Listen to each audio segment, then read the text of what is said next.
In 1886, in a grave in Akhmim, Egypt, archaeologists found a small Greek manuscript buried with a monk. Among its pages was a copy of part of the Book of Enoch, a text that had already been removed from the Western Bible for over 1,500 years by the time it was dug up. Most people who know the Book of Enoch know it for its story about fallen angels. Far fewer know that two sections of the text, one in the Book of the Watchers, one in the Epistle of Enoch, describe in unusually specific terms what the text claims happens to the dead depending on the condition of their body at death.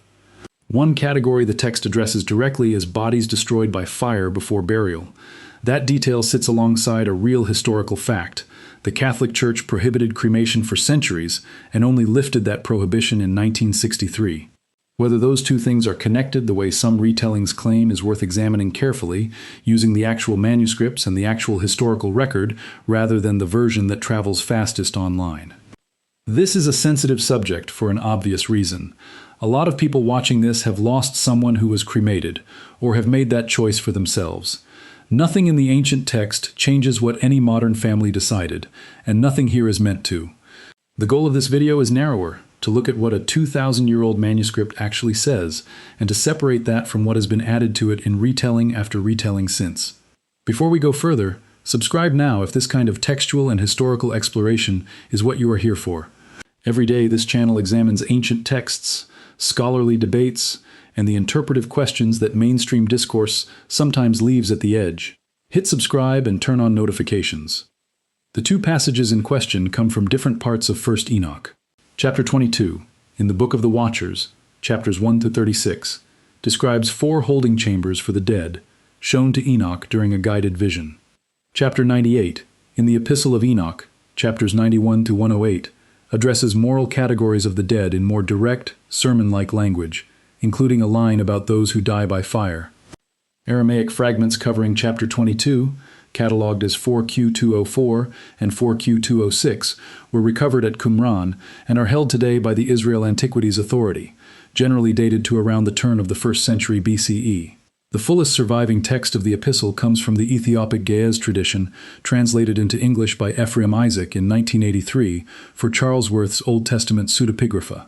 George Nicholsburg's 2001 Hermenia commentary, still the standard English-language academic treatment of 1 Enoch, and Michael Knibb's 1978 critical edition of the Ethiopic text, published through Oxford, both discuss these chapters as a coherent afterlife framework tied to the condition of a person's death.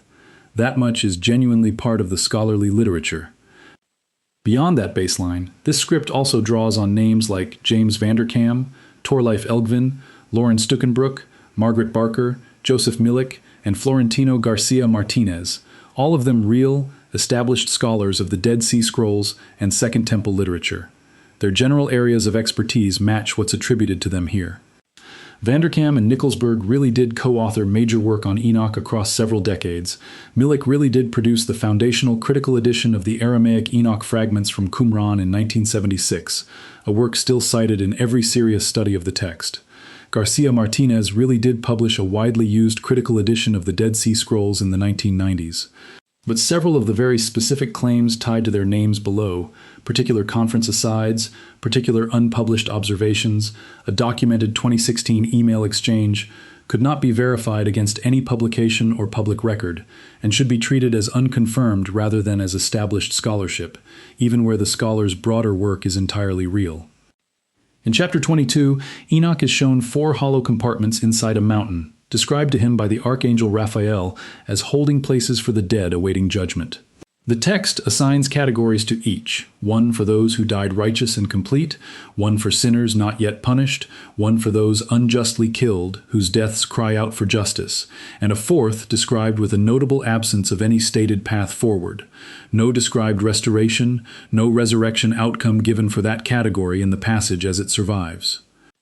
Scholars who work on this chapter generally read the 4-chamber structure as an early, formative attempt at systematizing Jewish afterlife belief before more developed resurrection theology took shape in later Second Temple and rabbinic literature. That framing, Enoch as an early staging post in the development of Jewish and later Christian afterlife ideas, rather than a finished doctrinal system, is closer to how the chapter is actually discussed in the academic literature than the more dramatic, verdict already rendered framing that popular retellings sometimes reach for. That fourth category, being defined mostly by silence rather than by an explicit punishment, is a genuine feature scholars have noted about the chapter's structure. What is not something the four-chamber system explicitly does, in the text as it survives in the standard critical editions, is assign a fifth, separate category specifically to those whose bodies were destroyed by fire before burial. That linkage, treating chapter 98's fire language as describing an unstated fifth chamber, is an interpretive move some retellings make, not something the chapter 22 text states outright. It's worth being clear about what kind of claim this is. Chapters 22 and 98 come from different sections of 1st Enoch, likely composed by different authors at different times, and later assembled into the single work we now call 1st Enoch. Reading them as one seamless, deliberately cross-referencing system, where a category left open in one chapter is quietly filled in by a different chapter written elsewhere, is a modern interpretive synthesis, not something either passage states about the other. Scholars do discuss how the Watcher's material and the epistle relate to each other thematically, but chapter 98 secretly describes chapter 22's missing fifth chamber is not a documented conclusion in the standard commentaries. Chapter 98 does contain a striking line. In Isaac's translation, verse 3 reads, in part, that those who cause evil to their neighbors will find no hope of life, that they shall not rise, and that language connected to fire and non-restoration appears in the surrounding verses.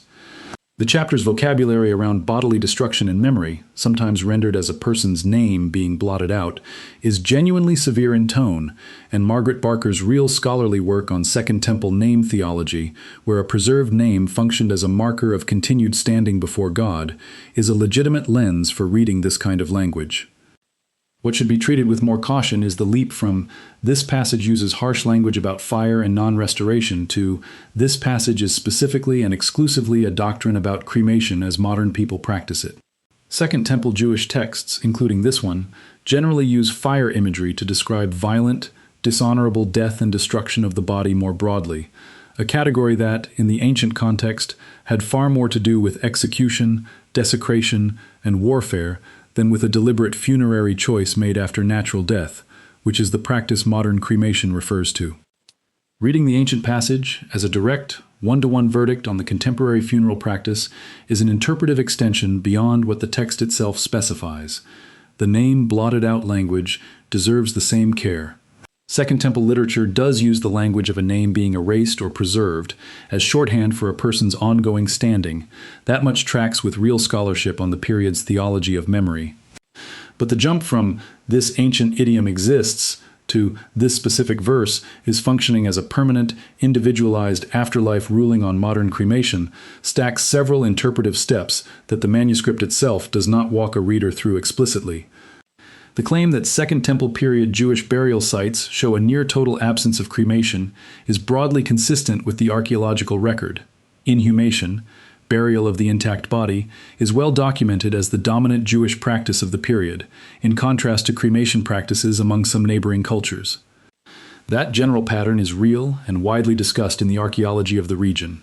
What could not be verified is the specific study cited here, a named 2019 excavation survey of over 300 sites attributed to a specific Hebrew University researcher and journal, as a real, findable publication. The general archaeological consensus about burial practice in this period is well established through decades of published fieldwork. This particular study, as described, is not something that could be located and confirmed, and it should not be cited as if it were a specific, checkable source. This is another case where a real underlying pattern gets a fabricated-sounding citation stapled onto it. The archaeology of Second Temple burial practice is a genuine, active field, and cremation was rare to absent among Jewish communities of this period, in contrast to some neighboring cultures, is a defensible general summary of that field. Presenting it instead as a single named 2019 study with a precise site count creates a false sense of precision.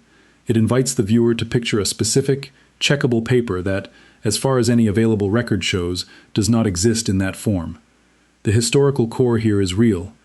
Catholic canon law did prohibit cremation for centuries, tying the prohibition to teaching on bodily resurrection, and the Vatican did formally lift the penalty attached to choosing cremation in 1963 through an instruction commonly known by its opening words, Piam et constantem.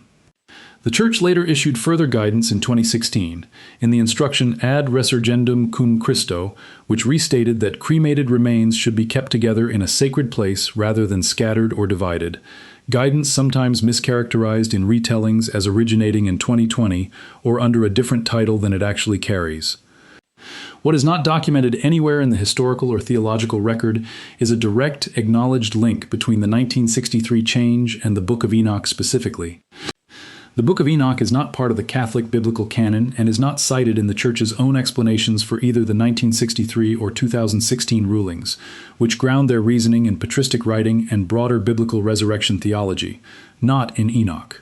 The specific claims about a 2017 Roman University paper tracing an unsourced inherited assumption, a 2021 interview at a pontifical institute, a 2022 theologian's response, and a British documentary team being denied access to Ethiopian archives in 2019 and again later, could not be traced to any locatable publication, broadcast record, or institutional statement. These should be treated as unverified narrative elements, not documented history. There is a broader pattern worth naming here because it recurs across a lot of this genre of content, not just this one video. A real, verifiable ancient text gets paired with a real, verifiable modern institutional fact. In this case, the 1963 cremation ruling, and then a chain of highly specific supporting details gets added in between.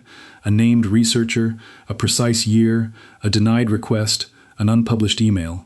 Each individual detail sounds checkable, which is exactly what makes the pattern effective. But checking them is the point, and when they don't hold up, the honest move is to say so, rather than let a plausible-sounding citation do work it hasn't earned.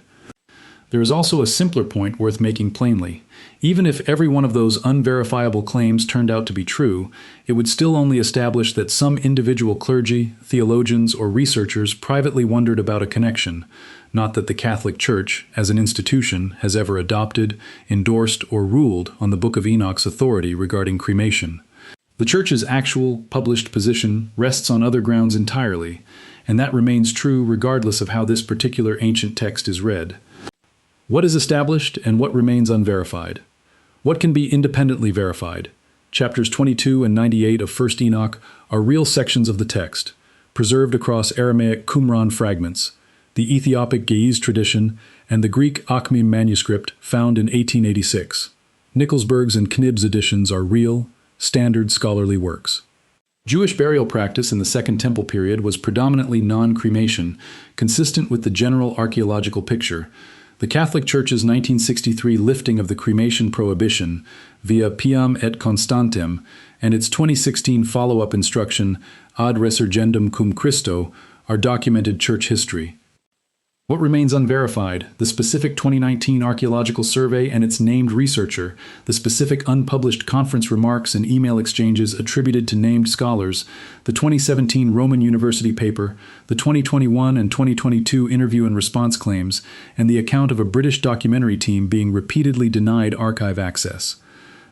None of these carry a source that could be confirmed, and the Book of Enoch's role in the Church's own stated reasoning for its cremation rulings is, as far as any official document shows, non-existent. The connection some retellings draw is an inference, not an acknowledged historical fact. Set the unverifiable details aside, and what remains is still a real and striking piece of ancient literature. Ideas about death, memory, and restoration preserved across three independent manuscript traditions, written centuries before the New Testament, wrestling seriously with what happens to a person's body and identity after death. That the Catholic Church separately changed its own funerary rules 18 centuries later, for reasons it explains without reference to this text, doesn't make Enoch's afterlife theology any less genuinely old or any less genuinely severe in its own terms. Whatever conclusions a reader draws about the text's authority or meaning, the honest version of this story is a manuscript one. Fragments in Jerusalem, a Ge'ez tradition preserved in Ethiopia, a Greek copy buried with a monk in Egypt, all describing the same severe language about fire and restoration, and a modern institutional decision, made for its own stated reasons, that has never once cited this text either way. If there's a single lesson in how this particular story tends to get told online, it's this. A real ancient manuscript, a real modern institutional change, and a real gap of 18 centuries between them is already a genuinely interesting piece of history on its own. It doesn't need an invented paper trail of named researchers, denied interviews, and secret archive closures to be worth talking about. The manuscripts themselves, read carefully and cited honestly, are the actual story.